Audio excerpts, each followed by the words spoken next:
We all know World War II ended in 1945, right? But, did you know one Japanese soldier refused to believe it was over?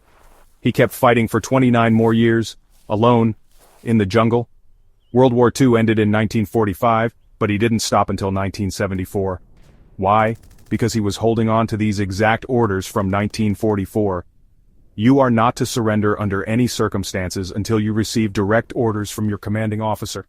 His name was Hiroo Onoda, a Japanese intelligence officer specially trained in guerrilla warfare, survival, sabotage, and jungle tactics. In 1944, Onoda was sent to Lubang Island in the Philippines to defend it from Allied forces.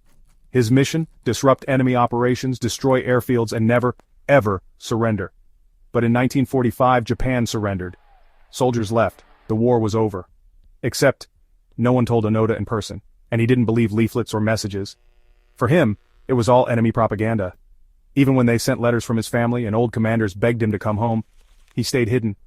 For 29 years he lived in the jungle, hiding in caves, stealing bananas and rice, wearing his tattered uniform, avoiding patrols, even firing at locals thinking they were enemy soldiers. He watched entire decades pass, thinking the war was still raging. In 1974, a young Japanese man named Norio Suzuki went searching for him. He found Onoda and gained his trust. But Onoda said, "I won't surrender unless my commander tells me directly." So Japan tracked down his former officer, now a bookseller, and flew him to the Philippines. And on March 9, 1974, Onoda finally laid down his sword. He returned to Japan as a hero and a mystery.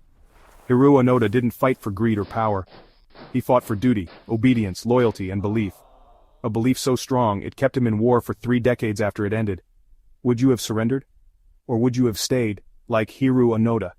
If this story shocked you, hit like, and follow for more real history that sounds too wild to be true.